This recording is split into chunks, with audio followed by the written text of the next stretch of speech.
Ano ba yung ginawa ni Edu kung bakit kinabahan itong si Beyonce?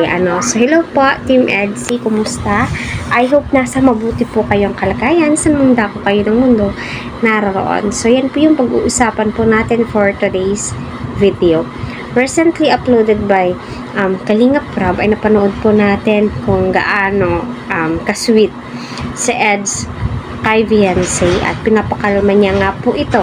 Dahil nga kinakabahan si Beyonce sa mga panibagong banat ni Edu sa kanya at sinabi nga po daw niya ay hindi nga po siya nakakatulog sa mga ginagawang mga salitang binibitawan ni Eds. So alam naman, so nasa shock po siya kahit sino naman po ay hindi po talaga lubos akalain na gano'n yung sasabihin ni Edu.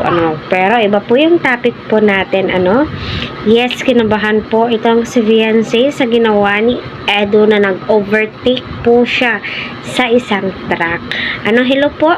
Naway patuloy po natin suportahan si Kuya Val Santos Matubang at naka-live po siya at saka si Kalingap Prab, Kalingap Eds at Kalingap Boys and Scouters po at ayun na nga po kita naman po natin na nag-e-enjoy po itong si Beyonce, nakasama nga po itong si Edu at kita naman po natin kung gaano ka-gentleman ang ating sinusuportahan. So panoorin muna natin.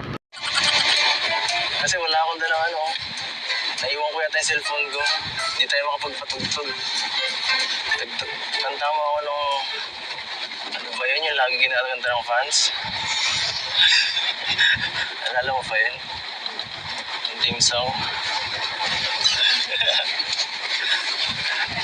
Sige nga, parinig nga. Yung ano ang tawag dun? Limutan ko. Sabihin mo lagi. Yun, sabihin mo lagi.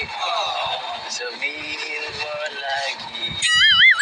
Ikaw aking mahal. Hindi. Mali po. Hindi ka naman dyan natatakot? Kinakabahan sa aking driving skills? Medyo po. Medyo. Ay, patatakutin kita lalo.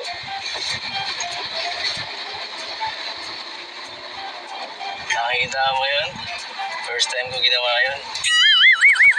Nag-overtake ako sa truck. Nabilib ka ba? Dahan-dahan lang po. Baka po Ha? baka po lumipad na sa sakyan yun. Ano ginagawa niya?